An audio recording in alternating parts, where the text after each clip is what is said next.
사실은 이제 집값에 영향을 미치는 요인들이 너무너무 여러 가지가 있습니다. 뭐 어떤 곳을 작게는 보면 뭐 어느 지역에 지하철이 뚫리고 뭐 이런 부분도 있겠지만, 시장을 아주 크게 놓고 보면 경기가 좋으면 또 올라갈 수도 있을 거고요.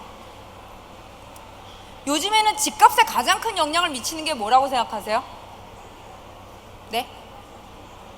금리. 또 물어보지 말라고요.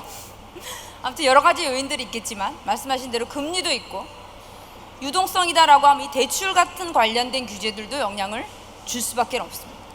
그런데 금리에 대해서 이제 많은, 제가 금리를 결정하는 건 아니지만 아마도 조금은 외람되게 주제넘게 금리에 대해서 예측을 해보면, 미국이 잘은 모르지만 12월 달에 한 번 정도는 조금 금리를 올릴 수 있을 거라고 보여져요.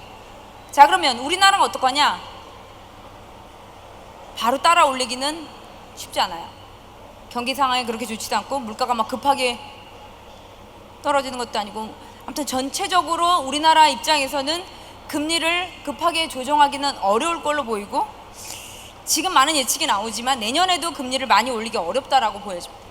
그러면 일단 내년에 집값이 어떨 거고, 당분간 단기적으로 집값 예측하는 데 있어서 금리는 큰 중요한 요소가 아니에요. 왜냐하면 당장 크게 올릴 수 없기 때문에. 그러면 더 중요하게 영향을 미치는 게 단기적으로 뭐냐? 정부 정책일 거라고 저는 보여지는데, 그 정책 중에서도 지금 정부가 쓸 수 있는 카드나 굉장히 민감한 영향을 미치는 게 대출이에요. 그러면 유동성과 직접적인 관계가 있기 때문에. 그래서 1차적으로 은행에서 지금 담보대출 받을 때 예전보다는 당신의 소득, 이런 소득 자료에 대해서 조금 더 깐깐하게 요구해 왔고요. 이제 곧 10월이죠. 10월 달부터 되면, 예를 들면 제가 또는 자제분들이 아파트를 산다라고 해서 담보대출을 받으러 간다 그러면, 지금은 DTI라고 그래가지고 소득하고 대출 금액을 산정하는 데 있어서 이자를 낼 수 있는가만 보는데, 이제는 원리금 20년이다 그러면 20년 동안 갚아야 될 원금하고 이자를 다, 그러면 12개월 곱하기 20년 하면 총 내가 매달 내는 몇 개월이 나오죠?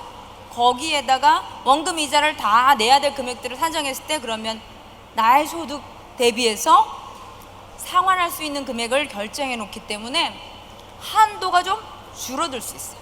줄어들 수 있고, 그래서 당장 시장에 크게 영향은 없다, 신문들이 이렇게 쓰기는 하지만, 저는 개인적으로 서서히 영향은 조금은 줄 수는 있는 정책이라고 생각해요. 아무 영향이 없다라고 얘기할 수 있는 거지만, 또 뒤집어서 얘기하면 시장을 조금 더 견고하게, 시장이 크게 너무 갚을 수 있는 사람들은 빌려줘. 그렇지만 너무 무리하게 대출 나가는 것들에 대해서는 좀 규제하고 싶다라는 정부의 의도가 충분히 담겨져 있고, 그게 조금은 건전성을 유도하겠다라는 그런 의도입니다. 그렇기 때문에 그런 측면에서 간다라고 하면 나쁠 건 없어. 그러나 짧게 대출 받아서 사서 팔고 하는 데 있어서는 조금은 부담스러울 수 있고, 또 하나가 이제 아마 여기 계신 분들 중에서도 좀 괜찮다는 지역에 분양 받아가지고 분양권 팔고 이런 경우들도 많이 있으셨을 것 같고, 요즘에는 분양권이 소액 투자처럼 돼 있어서 분양권 샀다가 분양 받았다가 몇 천만 원 받고 팔고 이런 경우들이 꽤 많으실 텐데, 이제 그렇게 갈 때 소액 투자가 가능했던 게 계약금만 있었으면 됐잖아요. 중도금 다 대출을 넘겨버리면 되는 거니까. 중도금 대출 받는 데 있어서 나의 소득 관계 없었으니까.